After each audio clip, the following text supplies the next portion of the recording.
Doctor Rathi यांच्या या प्रस्तावनेनंतर आपल्या जागतिक मधुमेह दिवसाच्या अनुषंगाने डायबेटिक असोसिएशनचे सचिव असलेले आणि अमरावतीमधील एक प्रख्यात व्यक्तिमत्व असलेले अमरावती शहराचं जे संपूर्णपणे रोगनिदान करतात असे डॉक्टर मिलिंद जगताप आज आपल्यासोबत आहेत।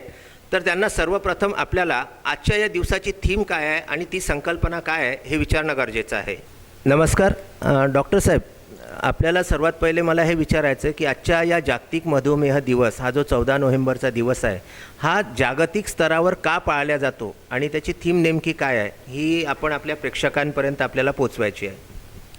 जागतिक मधुमेह दिन हा डॉक्टर फ्रेडरिक बँटिंग या कॅनडियन फिजिशियन आणि डायबेटॉलॉजिस्ट, सुरुवातीला ते सर्जन होते, त्यानंतर ते मेडिकल ऑफिसर होते, आर्मीमध्ये त्यांनी सर्व्हिस केली, जखमी झाले पहिल्या महायुद्धात आणि त्याच्यानंतर त्यांनी इन्शुलिनचा शोध जवळपास 1921 ते 23 या कालावधीमध्ये लावला आणि 1923 साली त्यांना या शोधाबद्दल, इन्शुलिन याच्या शोधाबद्दल आणि त्यांच्यासोबत जॉन मॅक्लिऑड यांना नोबेल पारितोषिकाने गौरविण्यात आलं आणि त्यांचा वाढदिवस हा 14 नोव्हेंबर आहे आणि तो 1891 मध्ये आहे आणि त्याच्यामुळे आपण सर्व ठिकाणी हा जागतिक मधुमेह दिन त्यांच्या जन्मदिनी साजरा करतो आणि हा निर्णय जागतिक मधुमेह संघटना, इंटरनॅशनल डायबेटिक्स फेडरेशन, त्याचप्रमाणे WHO जागतिक आरोग्य संघटना आणि सोबतच युनायटेड नेशन्स ऑर्गनायझेशन या तिन्ही ऑर्गनायझेशन्सनी हा ॲक्सेप्ट करून 2006 मध्ये एका रिझोल्युशनच्या म्हणजे एका ठरावाद्वारे हे ठरविलेलं आहे की हा जागतिक मधुमेह दिन म्हणून साजरा होईल। हे झालं जागतिक मधुमेह दिनाचं महत्त्व।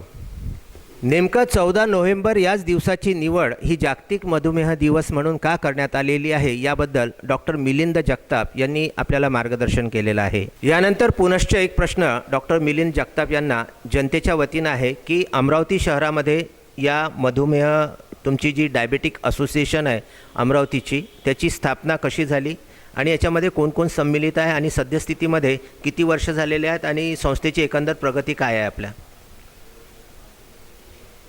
डायबिटीस या रोगाचं एकूण आकडेवारी जर पाहिली तर आपल्या लक्षात येईल की दर 10 माणसांमध्ये एक मधुमेही आहे, म्हणजे जवळपास 10% त्याचं प्रमाण झालेलं आहे आणि हे प्रमाण दिवसेंदिवस वाढत चाललेलं आहे आणि ह्या वाढत चाललेल्या प्रमाणावर आळा घालण्यासाठी वेगवेगळ्या देशांमध्ये जवळपास 160 देशांमध्ये जागतिक मधुमेह संघटनेची स्थापना करण्यात आली। त्याचपैकी भारतामध्ये इंडियन डायबेटिक असोसिएशन ही स्थापना करण्यात आली आणि ही स्थापना जवळपास 1960 साली झाली आणि 60 नंतर त्याचे लोकसभेचे मालवणकर साहेब जे होते ते पहिले अध्यक्ष होते, रामकृष्ण बजाज हे उपाध्यक्ष होते। या सगळ्यांच्या नेतृत्वामध्ये ही डायबेटिक असोसिएशन ऑफ इंडिया ही स्थापन करण्यात आली आणि त्यानंतर त्याचं कार्य सतत चालू आहे।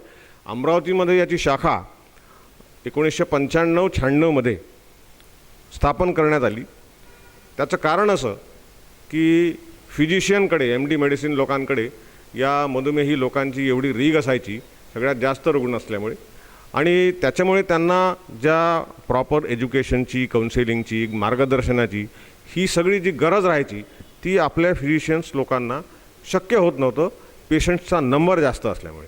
आणि म्हणून सगळ्यांनी मिळून ठरवलं की या पेशंट्सना मार्गदर्शन करण्याकरता आपल्याला एका संघटनेची गरज आहे आणि त्या संघटनेच्या माध्यमातून आपण हे काम करू शकतो। आणि म्हणून 1995-96 या साली डॉक्टर अनिल बोंडे, डॉक्टर प्रफुल्ल कडू, डॉक्टर अजय डफळे, डॉक्टर राजेंद्र ढोरे, डॉक्टर सुनय व्यास, राजेभाऊ पिदडी हे सगळे लोक एकत्र आले आणि त्यांनी डायबेटिक असोसिएशनची स्थापना केली। पहिला कार्यक्रम जानेवारी 1996 मध्ये झाला आणि त्यामध्ये जवळपास हॉटेल महफिलचा पूर्ण हॉल भरलेला होता आणि तेव्हापासून या कार्यक्रमांना सुरुवात झाली। पेशंट एज्युकेशन, रिसर्च आणि सर्व्हिस हे आपले 3 मुख्य उद्देश आहेत। सुमारे 25 वर्षांपूर्वी अमरावतीमध्ये डायबेटिक असोसिएशन ही तयार झाली होती आणि आजपर्यंत त्याचं जे कार्य आहे हे अव्याहतपणे असं सुरू आहे आणि यापुढे सुद्धा ते वाढत जाणार आहे।